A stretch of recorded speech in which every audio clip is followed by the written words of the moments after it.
Ces derniers jours, un sujet revient au centre de l'actualité, la reprise progressive des relations entre Paris et Alger. Une annonce importante a été faite par Laurent Nunez, qui confirme un redémarrage de la coopération dans plusieurs domaines clés. Mais que signifie réellement ce retour au dialogue? Et pourquoi l'Algérie apparaît-elle comme un partenaire incontournable malgré les tensions passées? Salut à tous, j'espère que vous allez bien. Aujourd'hui, on décrypte une situation stratégique qui concerne directement l'équilibre entre l'Europe et l'Afrique du Nord.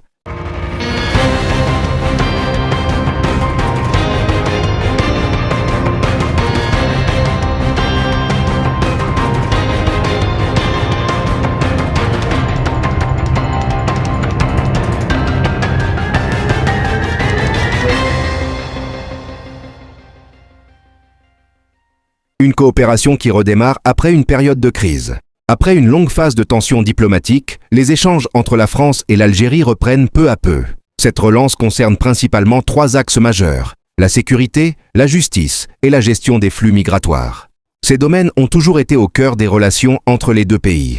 Sans coordination, il devient difficile de lutter efficacement contre les réseaux criminels, de gérer les déplacements de population ou encore de traiter les dossiers judiciaires sensibles.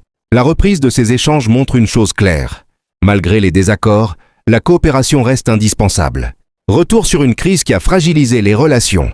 Pour comprendre la situation actuelle, il faut revenir à l'origine des tensions.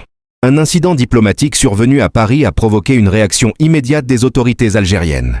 S'en est suivi une série de mesures de réciprocité entre les deux pays, entraînant un gel partiel des collaborations. Pendant plusieurs mois, les échanges ont été fortement ralentis, alors même que les enjeux sécuritaires et régionaux exigeaient une coordination constante. Pourquoi l'Algérie reste un partenaire stratégique? Aujourd'hui, la reprise du dialogue montre que la France reconnaît une réalité essentielle. Elle ne peut pas avancer seule sur ces dossiers. L'Algérie joue un rôle clé dans plusieurs domaines. Elle est un acteur central dans la stabilité de la région méditerranéenne. Elle possède une influence importante dans la gestion des flux migratoires. Elle contribue activement à la lutte contre les réseaux criminels transnationaux. Contrairement à certaines idées reçues, l'Algérie n'est pas un obstacle, mais bien un partenaire capable d'apporter des solutions concrètes. Une relation encore fragile. Même si le dialogue reprend, tout n'est pas réglé. Certains sujets sensibles continuent de freiner la confiance entre les deux pays. Les tensions politiques et médiatiques, notamment en France, peuvent encore compliquer la situation. Mais du côté algérien, la stratégie reste claire: privilégier le pragmatisme et éviter les escalades inutiles. Cette approche permet de maintenir une stabilité dans une relation souvent marquée par des hauts et des bas. Ce qu'il faut retenir. Aujourd'hui, une chose apparaît évidente. La coopération entre la France et l'Algérie n'est pas un choix, mais une nécessité.